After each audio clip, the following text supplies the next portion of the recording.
장르 소설을 쓰는 김이삭 작가. 얼마 전 겨우 마감을 마치고 오늘은 잠시짬을 내 집 근처 유적지인 맹시 횡단에 나왔습니다. 여기가 어디죠? 맹시 횡단이라고 해가지고요. 한국에 있는 민간의 집 중에 왕궁을 제외한 상하 중에 가장 오래된 건물이에요. 최영 장군이 자기 손녀 사이인 맹사정 씨에게 선물로 준 가옥이라고 하더라고요. 제가 지금 쓰는 장편이 세종 18년이 배경인데 지금으로부터 한 600년 전이거든요. 근데 거기에 나오는 배경 중에 사당이 나와요. 그래서 이제 시기도 비슷하고 그래서 직접 가서 한번 봐야겠다 이러고 와서. 김이삭 작가는 올해 북한 이주민과 함께 삽니다라는 에세이를 출간했습니다. 소설을 쓰는 것과는 또 다른 경험이었다는데요. 그 이야기를 한번 들어볼까요?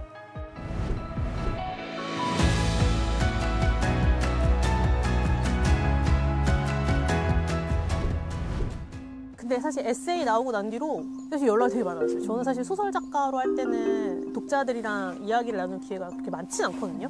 근데 에세이 나온 뒤로는 되게 많이 만날 기회가 많았고 라디오 방송도 많이 나가고 재밌었던 거는 얼마 전에 이제 YTN에서 방송을 했는데 게스트들 대다수가 이제 북한 이주민이었어요. 근데 그때는 저는 잘 몰랐는데 알고 보니까 거기 나왔던 한 분은 뭐 제 배우자의 학교 동창, 한 분은 저희 뭐 시부모님이 다니는 교회 사람, 이런 식으로 되게 좁은 분야더라고요. 그게 좀 놀랐어요. 이삭 씨는 북한 이주민과 결혼한 가정입니다. 대학교에서 철민 씨를 만나 연애를 하다가 가정을 꾸렸습니다. 철민 씨가 북한 태생인 건 처음에는 큰 특이점이 아니었습니다. 그런데 결혼을 해보고 시부모님과 북한 이주민 가족을 보면서 그들의 이야기를 써보고 싶었다고 합니다.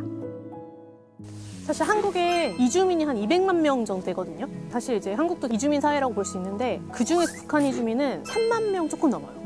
되게 소수를 차지하거든요. 근데 한국인들 중 상당수가 사실 북한 이주민에 대해서 잘 몰라요. 이게 시의 접하기가 좀 힘들기도 하고 보통 언론 매체에서 다뤄지는 거는 북한을 비판하거나 아니면 이제 반공이랑 보통 많이 연결이 되기 때문에 아니면은 오락 프로그램에서 북한 사회를 되게 좀 희화해서 이야기하는 경우가 많거든요. 그래서 되게 극화된 면이 있기 때문에 일반 한국 시민한테도 사실 북한 이주민 이야기는 조금 생소한 감이 있거든요. 근데 사실 알고 보면 우리 옆에 다 살아가고 있는 사람들이거든요. 그래서 이번 에세이를 통해서 우리 주변에 살고 있는 북한 이주민은 어떻게 살고 있고 한국에 오고 나서 어떻게 지내고 있고 우리 옆에서 어떻게 살고 있는지 그런 얘기를 하고 싶어서 제 개인적인 이야기를 담아가지고 에세이를 쓰게 되었습니다. 오늘도 이삭 씨 가족은 우당탕탕 정신이 없습니다. 전업으로 글을 쓰고 있는 이삭 씨와 일을 하고 있는 철민 씨는 초등학생 딸을 같이 돌보고 있는데요. 오늘은 인터뷰가 있다고 해서 퇴근한 남편이 딸을 데리고 왔습니다. 네, 저는 1997년도에 탈북해 가서 중국에서 생활하다가 올해 한국에서 생활한 지 20년 된 김철민이라고 합니다. 네. 그러면 아내의 에세이를 읽어봤을 때, 처음 봤을 때 어떤 기분이었는지? 저는 되게 좋았어요. 제가 아는 사람들도 많이 썼거든요, 그런 책. 근데 대부분이 좀 그런 내용이잖아요. 좀 슬프고 좀 무겁고 그렇지 않은 이야기도 좀 나왔으면 좋겠다는 생각을 했었는데 와이프가 보면 좀 한쪽으로도 치우치지 않고 그렇게 잘 쓴 것 같아요. 그래서 저는 되게 좋았어요. 아니 근데 저는 진짜 둘만의 이야기만 나올 줄 알았는데 그렇게 많이 나온 편은 아니더라고요. 그래갖고 좀 아쉬운 편도 있긴 했지만 철민님이 처음에 남한에 왔을 때의 좀 상황이 궁금한데요. 몇 살 때 왔어요? 저는 18살 때 왔었어요. 사춘기 시기였거든요. 그래갖고 저는 지금도 18살 그때가 제일 길었어요. 느낌상. 제일 길었던 것 같고 중국에서 또 7년 살았었잖아요. 그러니까 약간 정체성 같은 게 되게 애매모호했었어요. 11살 때 이제 거기서 북한에서 탈북을 했는데 중국에서 이제 거의 어린 시절을 보냈잖아요. 제가 기억하는 어린 시절을. 그래갖고 여기 와서 또 탈북민으로 또 살고 있는데 어떨 때도 내가 탈북민이 연기하고 있는 거 아닌가 약간 그런 생각도 들었어요. 실제로 기억나는 그게 오히려 중국에 그게 더 크니까 좋았던 거는 이제 숨어 다니지 않는 거. 중국에서는 어쨌든 오래 살긴 했는데 그러니까 공식적인 자리에서 대놓고 내가 무엇을 할 수 있는 게 아니었어요. 학교도 이제 가짜 신분으로 몰래 다니는 거고 이제 한국에 와서는 어쨌든 신분적으로는 이제 확보가 되는 거니까 그런 그거는 되게 좋았죠. 그래서 제가 하고 싶으면 뭐 할 수 있다 이런 거. 그리고 안 좋았던 거는 아무래도 정체성.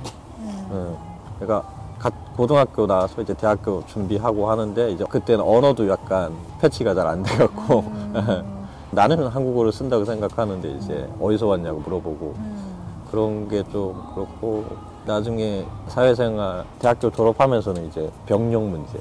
한국은 이제 남자면 군대 그거 쓰잖아요. 면제 사유로 써야 되는데 저희는 면제 사유가 애매해요. 그래갖고 어쩔 수 없이 이제 북한이 털좀이라 쓰는 경우도 있고 그런 거 좀 있었던 것 같아요.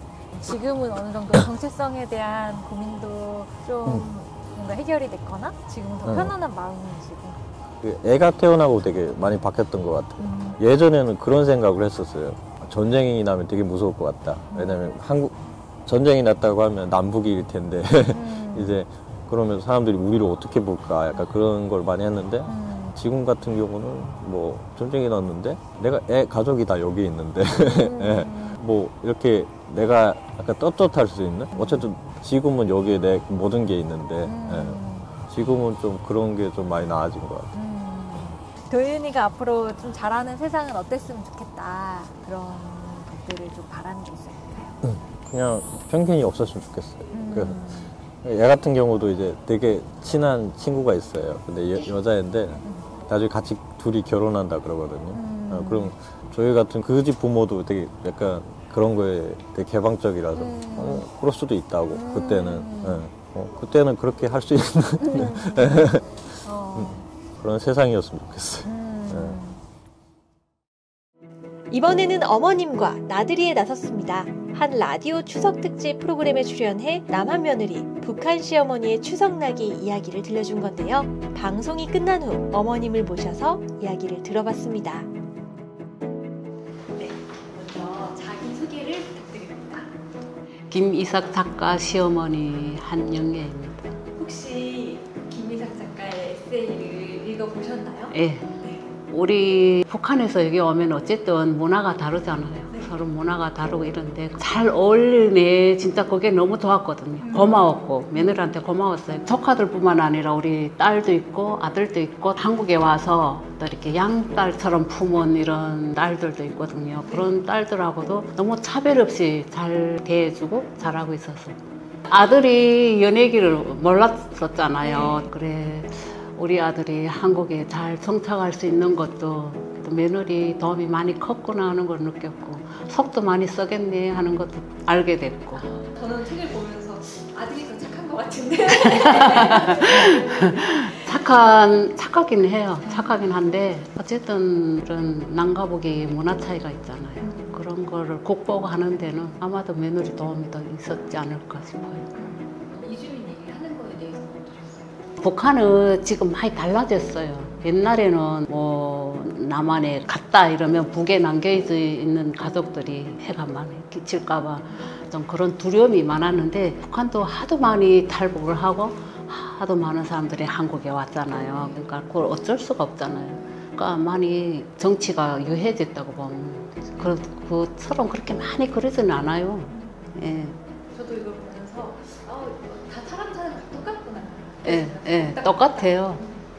사람 똑같아요. 왜냐면 남과 북이 갈라져서 너무나 다른 세상에서 살다 보니 문화 차이가 좀 있지만 사람의 속성은 어디 가겠어요. 똑같아요. 남한에 와서의 생활은 좀 불편하거나 안 좋거나 그런 거 없었어요?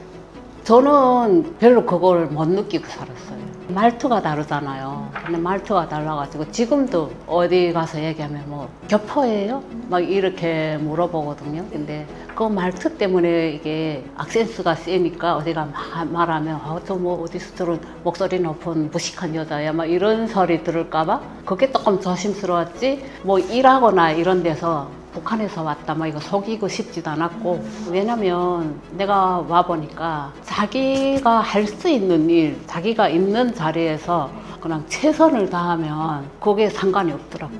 자본주의 사회가 그렇더라고요. 네. 앞으로 며느리에게 바라는 지금처럼 지금 너무 잘 살고 있거든요. 그래서 우리 지금 바람은 그냥 자식들이 잘 되는 거 보고 지금 살잖아요. 조금 소식이 없으면 얘들이 싸우지 않았나? 막 이런 걱정, 근심이 있잖아요. 근데 너무나 재밌게 살고 애도 너무나 잘 키우고 있고 그러고 해서 바라는 건 지금처럼만 살았으면 좋겠어요. 아프지 말고 그냥. 소수자의 반대말은 다수자가 아니거든요. 정상성을 가지고 있는 사람이에요.